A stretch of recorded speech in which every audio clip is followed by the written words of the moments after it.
Di ba, tadas, kama, ano yun? Di ka mo tinatawanan mo, narinig ko lang naman sa'yo. Yung kakain na tayo. Ano?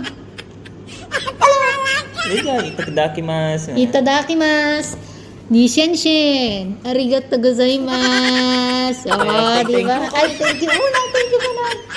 Meron nga mga nagko-comment dito, nalilito sila kung ano nga ba yung lengguwahe ng mga amo natin. Guys, alam ko nalilito kayo kasi nga, yung amo po namin, by blood, by birth, and race, Japanese po talaga sila. Okay? So, ibig sabihin, Nihongo ang mother language nila, first language. Kaya lang guys, ang asawa po kasi ni Lolo is Shanghainese. Ngayon, ang nangyari, kaya po ako nagmamandarin. Nakakatawa po kasi. Ayaw po kasi magsalita ni Lolo ng English, di ba?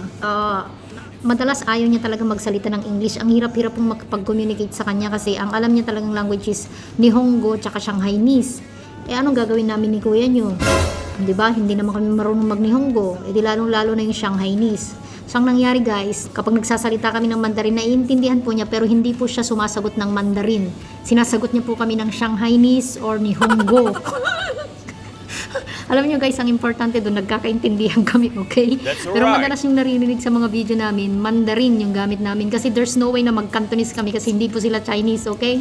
Kung English naman, madalang niya talagang ma-pick up yung sinasabi namin. For sure naman, pag nag-Nihongo kami, which is wala talaga akong alam at ayoko nang matutunan kasi po guys, marunong ako mag-Cantonese, marunong akong mag-Mandarin. Ang problema ko ngayon is ang hirap-hirap kong mag-switch ng language. Nalilito na ako minsan. Minsan nga kinakausap ako ng mga Hong Kongers yung sa Cantonese.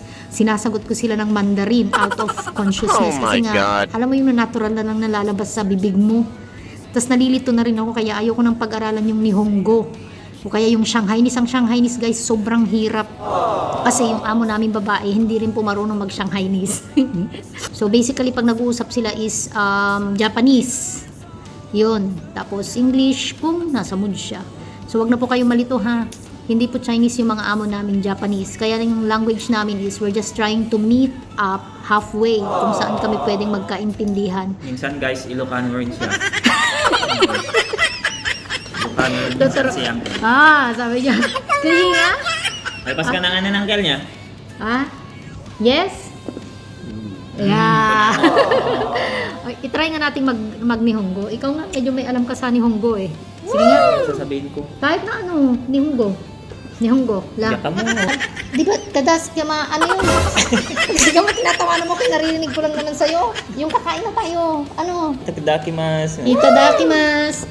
Nishenshin. Arigatou gozaimasu. Oh, di ba? Ay, thank you muna. Thank you muna. Itadakimasu. Ha? O, di ba? Gumagalan siya guys. Okay, so minsan hindi rin niya naintindihan ng Mandarin. Mamaya, alien na yung santa na rin.